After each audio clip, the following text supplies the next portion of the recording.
What's up everybody, I am Jasprit Singh and welcome to the Minority Mindset. It's not news that Amazon has changed the game for shopping. Jeff Bezos started Amazon in 1994 when most people did not have a clue of what the internet was. And the few people that had heard of the internet, well, they just thought it was a fad. But Jeff Bezos didn't really care. He went against what the majority of people thought and he invested everything that he had into his internet business, and then he moved back into his parents' home so he could start Amazon out of his parents' garage. Now, well, they're just the largest internet retailer in the world. No big deal. Amazon has revolutionized the way we shop, and this put a lot of big stores like Borders, Circuit City, and Blockbuster out of business. And after this first wave of store closings, people thought the Amazon effect was done because people are only gonna wanna buy electronics and books online. We don't want to buy things online if we can't touch them and feel them, right? I mean, I want to try on my clothes first. Well, Amazon kept growing and innovating unlike what the majority of people thought, while all these other businesses kept doing the same old thing because they didn't think it was possible either. And now this year, ToysRUs announced that they're going to be filing for bankruptcy because people aren't going into their stores to buy toys anymore. Oh, and don't forget about Payless Shoes, Route 21, Vitamin World, The Limited, Wet Seal, and Gander Mountain. All of these companies announced that they'll be filing for Chapter 11 bankruptcy this year alone, and this does not include the big name stores like Macy's, who are closing dozens and dozens of brick and mortar stores for a chance to stay alive. You might be thinking, oh, they're just filing Chapter 11 so they can reorganize their debt. It's a tax game. Yeah, you're right. That's what Chapter 11 is for. But they wouldn't have to worry about filing Chapter 11 if people were still spending their money in the stores and shopping there. And now people are saying, fine, people might be buying clothes and stuff online, but they'll never want to buy groceries online. We like to go see and feel our groceries before we buy them. Huh.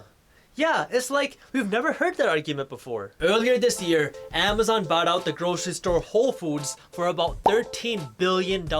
This might not seem like too big of a deal at first because Whole Foods only controls about 1% of the total grocery business in the entire United States. But Amazon knows the two secrets to getting customers to buy from them. First, convenience. Amazon knows that people are willing to pay for things that make their lives easier. Amazon has already launched something called Amazon Fresh, where you can buy groceries off of your phone or your computer and have them delivered to your house the same day. So Amazon linking up with Whole Foods gives them access to high quality foods right next to your home that they could bring to your doorstep or even inside of your fridge with just a click of a button. Second, Amazon knows that us customers like it when we can save money.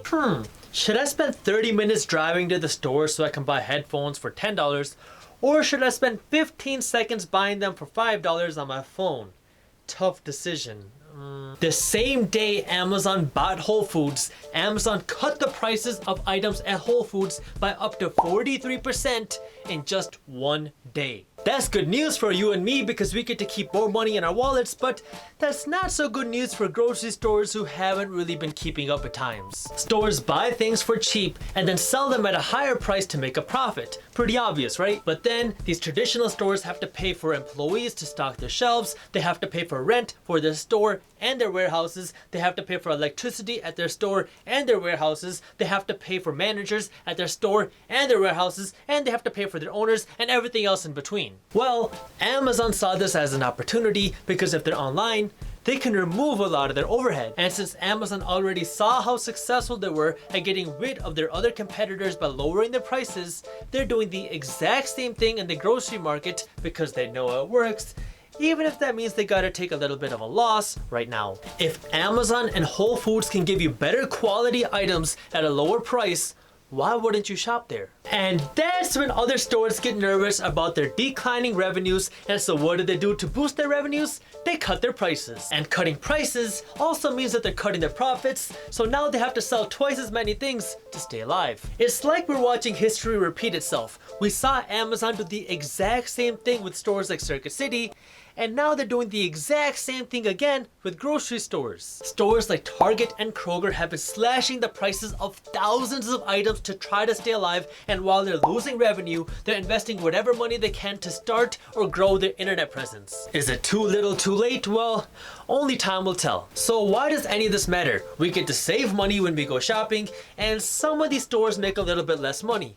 What's the big deal? Well, if a business is losing money, it's not going to be around too long. Right now, there's about 6.2 million Americans that work in retail malls and stores that can be affected by Amazon. But Amazon has to hire more employees to grow their empire. The question is, how many? Casey Research did a study and they found that for every 5,000 jobs that Amazon creates, about 25,000 are lost. And that's kind of expected. Naturally, when there's a shift in the economy, you lose more jobs than you gain initially. But hypothetically, using those numbers, if all 6.2 million of those people lost a job, that would mean that Amazon would be creating something around 1.25 million jobs.